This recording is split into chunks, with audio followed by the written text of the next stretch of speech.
ever wonder what it feels like to be deeply connected to something like something dark? Um, for Will Byers, that's not a hypothetical.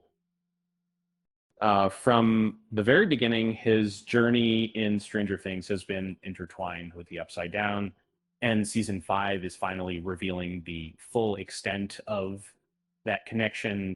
The first volume of the final season doesn't waste time.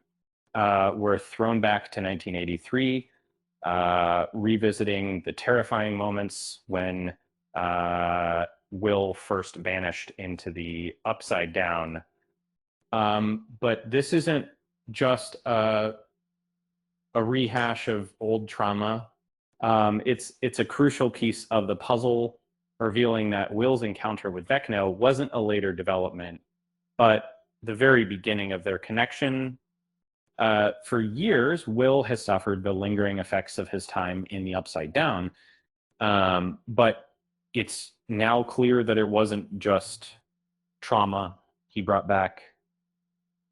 And I think it's not just a better driving. He brought back a connection, a pathway to Vecna's power. This became dramatically evident as the volume concluded, introducing a twist that could change everything.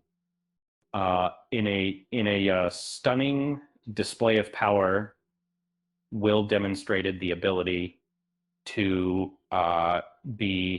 replicate Vecna's telekinetic abilities. He stopped Demogorgons mid-attack, not just halting them, but actively disabling them. So it was a breathtaking moment as Will protected Mike, Lucas, and Robin, all at different locations. Just like Vecna, Will's eyes turned white as he unleashed his power, and he didn't just stop the creatures. He shattered their limbs, mirroring Vecna's brutal methods. But what's truly remarkable is that after using these powers, Will seemed to regain a sense of normalcy. Though in Hawkins, normalcy is a fleeting concept. A key detail emerged during this display of power. Nosebleed char. This wasn't a random occurrence. It mirrored Eleven's own physical reaction when using her abilities.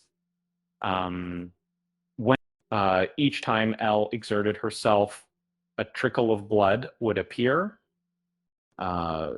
Seeing the same happen to Will reinforce the idea that he was tapping into the same source as Vecna. Theories have long circulated about Will developing his own powers, but it wasn't simply a dormant ability awakening.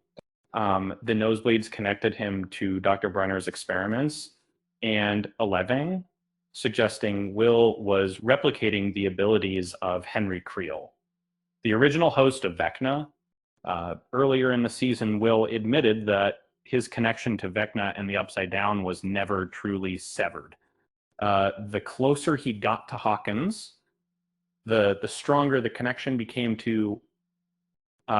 He could feel Vecna's presence, and that connection extended to the hive mind, the network linking all life within the Upside Down. Vecna uses the hive mind as a surveillance system, a way to control and manipulate, but Will's connection became a two-way street, two-way spectrums. He could interpret the information flowing through the hive mind, giving his friends a crucial advantage, allowing them to anticipate Vecna's moves. Robin noticed Will's strange ability, comparing it to a radio receiver needing a signal to connect, but it was Mike who unknowingly foreshadowed the truth, calling Will a sorcerer. He saw the potential within his friend, suggesting that if Will could tap into the hive mind, he could control it, just like Vecna. Will embraced this idea, reflecting on his past, remembering that strength comes from within. He stopped succumbing to fear, unlocking the Vecna-like powers just when his friends needed him most. Um, so Will Byers isn't just a survivor. He's a conduit, a link between worlds and potentially the key to defeating Vecna. It just goes to show, sometimes the quietest friends have the biggest surprises up their sleeves. Um, the it's funny. Vecna always gets all the attention, but maybe he should have checked who Will was bringing to the party. With that said, thanks for watching, and until next time.